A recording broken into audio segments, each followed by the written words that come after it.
8वीं बाड़ाबंदी जो इनको जिस तरीके से राजस्थान की जनता ने बहुत सारे दृश्य इस दौरान देखे, फेयरमोंट की इटालियन डिश, क्रिकेट, अंताक्षरी, लेकिन इस दौरान ऐसी चीखें भी थी जिसमें गैंगरेप की, कोरोना की मौतों की। लेकिन अफसोस हुआ, और मैं धन्यवाद दूंगा उन सूर्यगढ़ के, जैसलमेर के उन वांगणियार गायकों का कि उन्होंने बड़ी दिलेरी से कहा, बेवफा तेरा यूं मुस्कुराना भूल जाने के काबिल नहीं।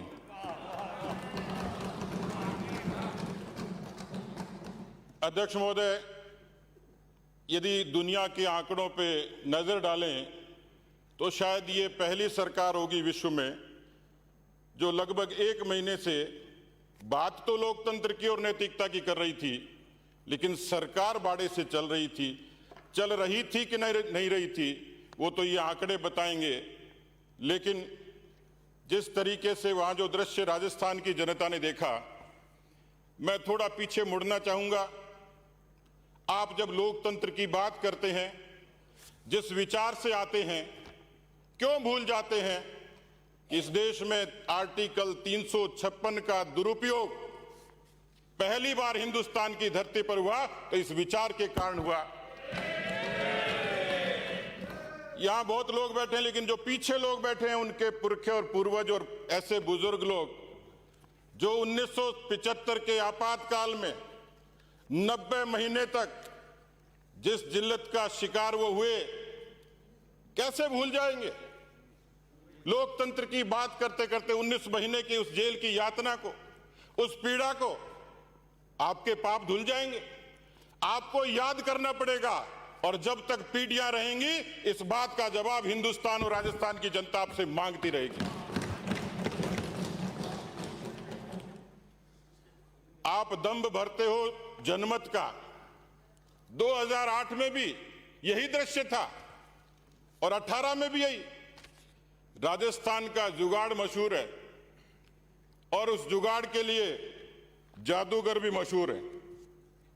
किस तरीके से 2008 में, 2018 में फैसला कानून करेगा, लेकिन किस तरीके से आपने बीएसपी के उन पूरी की पूरी पार्टी को, आप कभी बकरा मंडी बताते हो, कभी हॉर्स ट्रेडिंग करते हो, आप तो पूरे के पूरे हाथी कटक गए।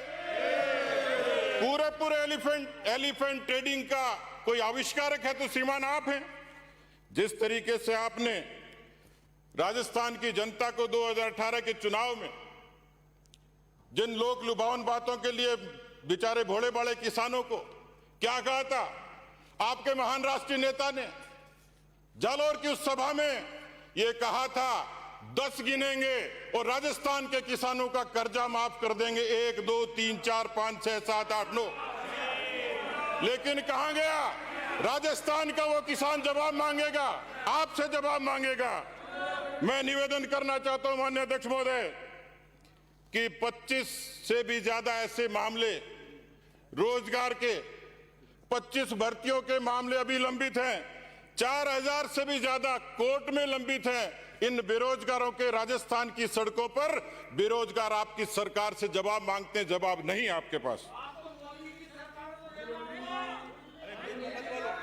ऐसा है, आप 1885 की पार्टी हो, शर्म आनी चाहिए आप लोगों को। आप संसदीय मंत्री हैं, माननीय मंत्री जी, अंकित नहीं होगा, अंकित नहीं होगा, अंकित नहीं होगा, अंकित नहीं होगा मंत्री जी, मंत्री जी अंकित नहीं होगा, मंत्री जी अंकित नहीं होगा।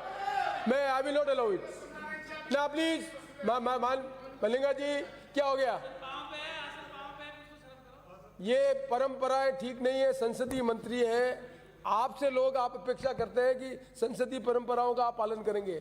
मैं ना, माननीय मंत्री जी प्लीज, वो उन्होंने यील्ड नहीं किया है, वो इन्होंने यील्ड नहीं किया। ही इज हैविंग फ्लोर, जब फ्लोर उनके हाथ में है तो प्लीज मेहरबानी करके डोंट इंटरवीन। सतीश जी। आदरणीय अध्यक्ष महोदय, राजस्थान के बारे में अब कहा जाने लगा कि अपराधों की राजधानी हो गई। लगभग 2 लाख से भी ऊपर मुकदमे दर्ज हुए, और मैं यदि भ्रष्टाचार का जिक्र करूं तो लगभग 445 मामले, जिसमें आपने 293 मामलों में ऐसे लोगों को गिरफ्तार किया है। आपकी नाक के नीचे भ्रष्टाचार पल रहा था। इस राजस्थान को जिस तरीके से अपराध की दुनिया में धकेला, 2 लाख से ज्यादा मैंने जिक्र किया, 56% अपराध बढ़े हत्या के, 60% डकैती के, लूट के 41%, अपहरण के 128%, दुष्कर्म के 98%, दंगों के 300%, रॉबरी के 46%, चोरी के 107% और ऐसे अन्य अपराध 77%। लेकिन मुझे अफसोस है, ये जितने अपराध हुए आप दलितों के हिमायती मानते हो, लेकिन दलित उत्पीड़न की घटनाएं राजस्थान में 92% हुई आपके इस कालखंड में। अनुसूचित जाति और जनजाति पर जो एट्रोसिटी हुई 101% हुई और आपका सर शर्म से झुक जाएगा। आप महिला हितैषी होने की बात करते हो, 122.98% महिला उत्पीड़न के काम आपके सरकार के दौरान हुए हैं। ये जवाब राजस्थान की जनता मांगेगी, हमें दे या नहीं दे, लेकिन सड़क पर आपका जवाब इसको देना पड़ेगा। आप लोकतंत्र और नैतिकता की बात करते हैं। इस देश में 52 में संविधान लागू हुआ, 57 में पहली कम्युनिस्ट पार्टी की सरकार थी, जिस सरकार को गिराने से लेकर एक लंबी फहरिस्त थी। इस तरीके के चुने हुए सरकारों को किस तरीके से आपने 156 का दुरुपयोग करते हुए कहा। एक पूर्व प्रधानमंत्री जी थे, उस समय के तत्कालीन गृह मंत्री से कहा, जब एक के साथ एक सरकारें कत्ल होती गई तो कहा, सरदार जी कृपाण आप अंदर रख लीजिए, कितनी सरकारें हलाल करेंगे। ये आपके रिकॉर्ड पे है, देश और दुनिया जानती है इस बात को। आप किस बात की कल्पना करते हैं, किस बात के लिए जवाब मांगते हैं? राजस्थान में इस पिछले पूरे कालखंड में जिस तरीके से ये सारी घटनाएं हुई, 20 जिलों में टिड्डी का हमला हुआ, 20 जिलों में और 90,000 हेक्टेयर में।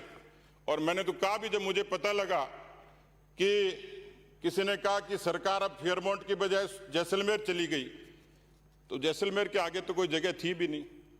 और फिर जब आप इतने निठल्ले हो गए थे वहां, तो मैंने तो 100 पीपे भिजवाए थे कम से कम टिड्डी बजा के, उनको तो बेचारे किसानों को तो मदद करते। मैं निवेदन करना चाह रहा हूं कि जिस तरीके से आज राजस्थान में, क्योंकि कोरोना का जिक्र तो आप बाद में करेंगे, लेकिन 56,000 से भी ज्यादा मुकदमे, 833 लोगों की मौत। लेकिन इस मौत के दौरान ऐसे दर्दनाक दृश्य थे कि बेटी अस्पताल में चीखती रही और कोरोना को पीड़ित बाप वहां पर दम तोड़ता रहा। ये आपकी सरकार की बात। आपने कोरोना में प्रबंधन की बात की, लेकिन 29 मार्च को जो घटिया पीपी किट खरीद, N90 मास्क, उनका SMS से गायब होना, उनकी खरीद होना और उसमें अनियमितता होना, इसका जवाब भी राजस्थान की जनता मांगेगी। लेकिन मैं तो ये कहना चाह रहा हूं कि जिस तरीके से आपने ये 1.25 साल की सरकार ने, आप आरोप लगा सकते हो, आपका अधिकार है, लेकिन मुझे लगता है कि जिन्हें महसूस इंसानों के रंजोगम नहीं होते, जिन्हें महसूस इंसानों के रंजोगम नहीं होते, वो इंसान भी हरगिज पत्थर से कम नहीं होते। 1.25 साल में आपकी फितरत ऐसी रही है कि किसी भी तरीके से राजस्थान की जनता को आपने रिलीफ देने की कोशिश नहीं की।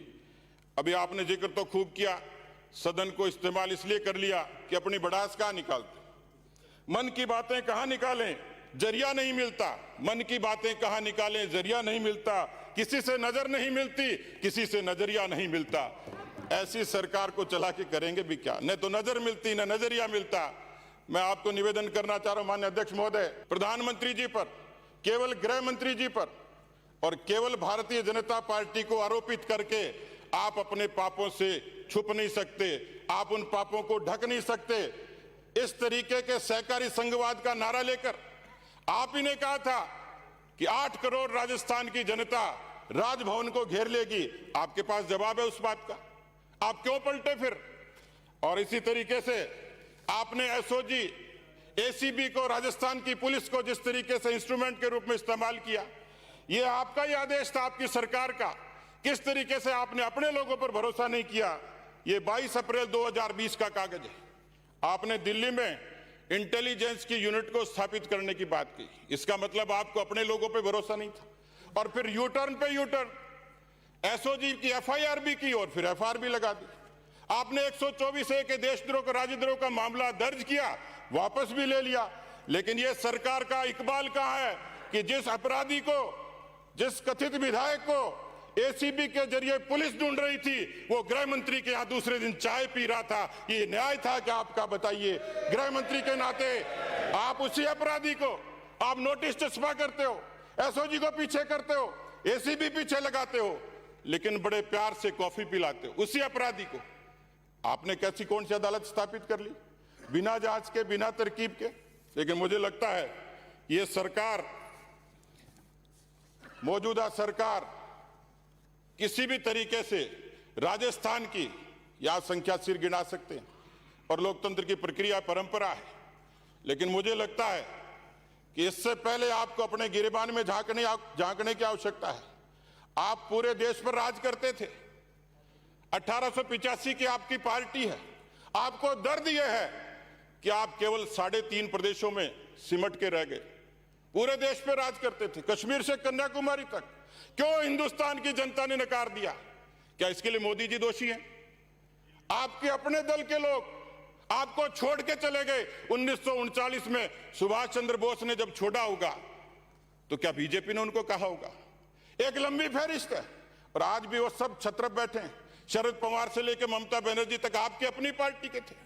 क्या बीजेपी की सियासत थी?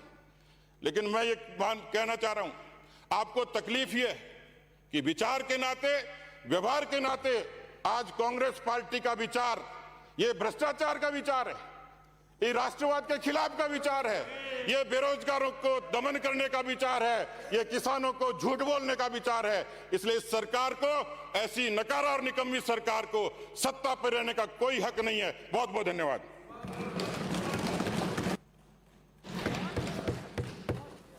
धन्यवाद अध्यक्ष महोदय जी। आज एक ऐसे अवसर पर मुझे बोलने का मौका मिल रहा है जिसमें सरकार के द्वारा एक गैर सरकारी प्रस्ताव विश्वास मत प्रस्तुत किया गया है, और ऐसे समय ऐसी क्यों परिस्थितियां उत्पन्न हुई, इस पे मैं कुछ चर्चा और कुछ बिंदु आपके समक्ष रख रहा हूं।